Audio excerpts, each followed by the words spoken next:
My name's Ryan Nicodemus, and this is Joshua Fields Milburn. And the two of us run a website called Minimalists.com. And today we want to talk to you about what it means to be part of a community. But first, I want to share a story with you about how I became rich. Imagine your life a year from now, 2 years from now, 5 years from now. What's it going to look like? Imagine a life with less stuff, less clutter, less stress and debt and discontent. A life with fewer distractions. You're joking right now, right? Dude, we're trying to give a talk. Dude. Sorry about that. Now, imagine a life with more. More time, more meaningful relationships, more growth and contribution. A life of passion unencumbered by the trappings of the chaotic world around you. Well, what you're imagining is an intentional life. It's not a perfect life.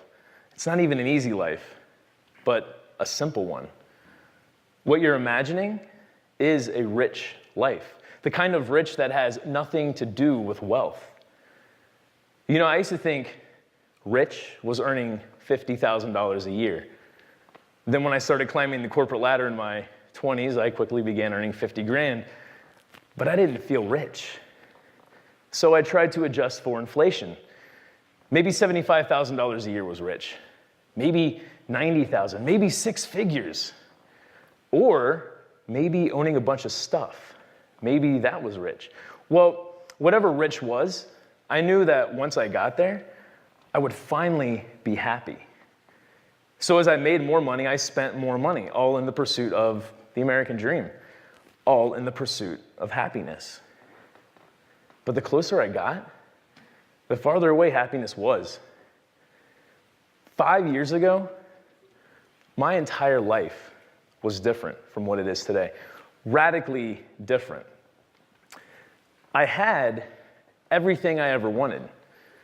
I had everything I was supposed to have. I had an impressive job title with a respectable corporation, a successful career managing hundreds of employees. I earned a six-figure income. I bought a fancy new car every couple years. I owned a huge 3-bedroom condo.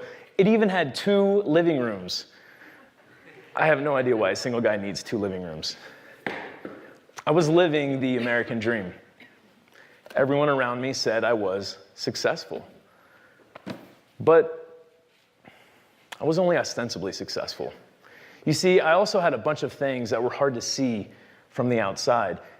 Even though I earned a lot of money, I had heaps of debt. But chasing the American dream, it cost me a lot more than money. My life was filled with stress and anxiety and discontent. I was miserable. I may have looked successful, but I certainly didn't feel successful. And it got to a point in my life where I didn't know what was important anymore. But one thing was clear. There was this gaping void in my life. So I tried to fill that void the same way many people do, with stuff. Lots of stuff. I was filling the void with consumer purchases. I bought new cars and electronics and closets full of expensive clothes. I bought furniture and expensive home decorations, and I always made sure to have all the latest gadgets. Oh, and when I didn't have enough cash in the bank, I paid for expensive meals, rounds of drinks, and frivolous vacations with credit cards. I was spending money faster than I earned it, attempting to buy my way to happiness. And I thought I'd get there one day eventually. I mean, happiness had to be somewhere just around the corner, right? But the stuff didn't fill the void. It widened it. And because I didn't know what was important, I continued to fill the void with stuff, going further into debt, working hard to buy things that weren't making me happy. This went on for years. A terrible cycle. lather, rinse, repeat. By my late 20s, my life on the outside looked great. But on the inside, I was a wreck. I was several years divorced. I was unhealthy.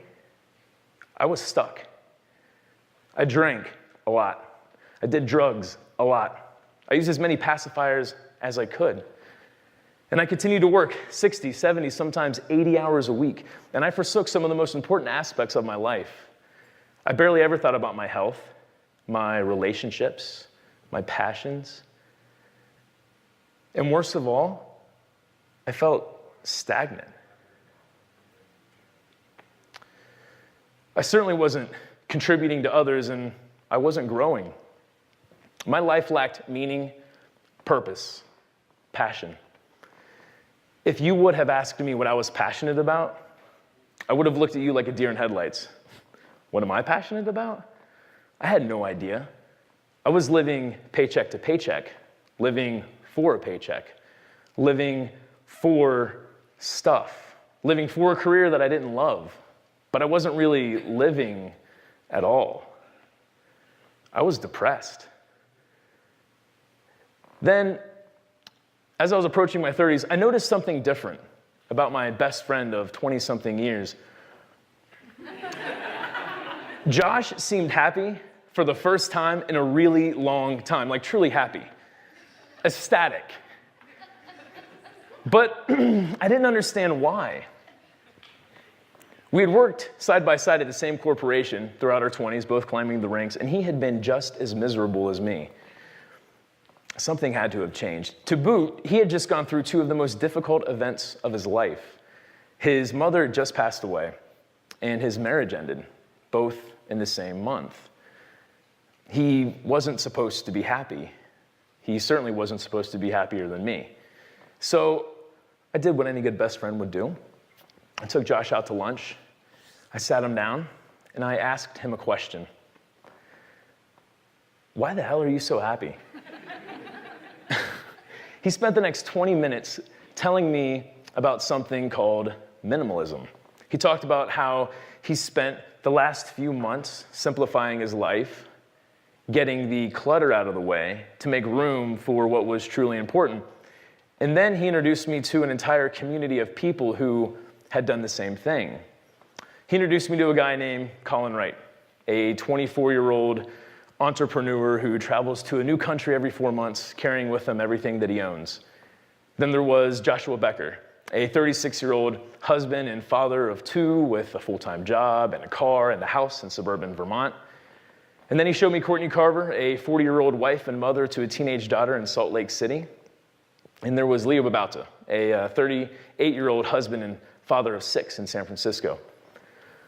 Although all these people were living considerably different lives, people from different backgrounds with children and families and different work situations, they all shared at least two things in common. First, they were living deliberate, meaningful lives. They were passionate and purpose-driven. They seemed much richer than any of the so-called rich guys I worked with in the corporate world. And second, they attributed their meaningful lives to this thing called minimalism. So me being the problem-solving guy that I am, I decided to become a minimalist right there on the spot. I looked up at Josh. I excitedly declared, all right, man, I'm going to do it. I'm in. I'm going to be a minimalist. Now what? You see, I didn't want to spend months paring down my items like he had. That was great for him, but I wanted faster results. So we came up with this idea of a packing party. We decided to pack all my belongings as if I were moving. And then I would unpack only the items I needed over the next 3 weeks. Josh literally helped me box up everything. My clothes, my kitchenware, my towels, my TVs, my electronics, my framed photographs and paintings, my toiletries, even my furniture. Everything. After 9 hours and a couple pizza deliveries, everything was packed. So there Josh and I were, sitting in my second living room, feeling exhausted, staring at boxes stacked halfway to my 12-foot ceiling. My condo was empty and everything smelled like cardboard. Everything I owned, every single thing I had worked hard for over the last decade was sitting there in that room. Just boxes stacked on top of boxes, stacked on top of boxes. Now, each box was labeled, so I know where to go when I needed a particular item. Labels like living room, junk drawer number 1, kitchenware, bedroom closet, junk drawer number 9, so forth and so on. I spent the next 21 days unpacking only the items I needed. My toothbrush, my bed and bed sheets, the furniture I actually used, some kitchenware, a tool set, just the things that added value to my life. After 3 weeks, 80% of my stuff was still sitting in those boxes. Just sitting there, unaccessed. All those things that were supposed to make me happy, they weren't doing their job. So I decided to donate and sell all of it. And you know what? I started to feel rich for the first time. I started to feel rich once I got everything out of the way and made room for everything that remains. A month later, my entire perspective had changed. And then I thought to myself, maybe some people might find value in my story, in our story. So Ryan and I did, I guess, what anyone would do. We started a blog. We called it The Minimalists. And that was 3 years ago. And then something amazing happened. 52 people visited our website in the first month. 52! I realized that might sound unremarkable at first, but that meant that our story was resonating with dozens of people. And then other amazing things started happening. 52 readers turned into 500. 500 became 5,000. And now, more than 2 million people a year read our words. And it turns out that when you add value to people's lives, they're pretty eager to share the message with their friends and their family, to add value to their lives. Adding value, it's a basic human instinct. In fact, that's why we're here today. A couple of years ago, Ryan and I moved from Ohio to Montana. And what we discovered here was an entire community of people. People who weren't traditionally wealthy, but who were rich in a different way. We discovered so many people who were willing to contribute beyond themselves. And that's what makes a real community: contribution. And so, we'd like to encourage everyone to take a look at your day-to-day lives. Take a look at whatever eats up the majority of your time. Is it checking email or Facebook or watching TV?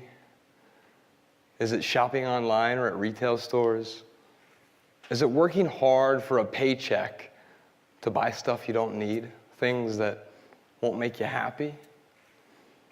Now, it's not that we think that there's anything inherently wrong with material possessions or working a 9-to-5. There's not.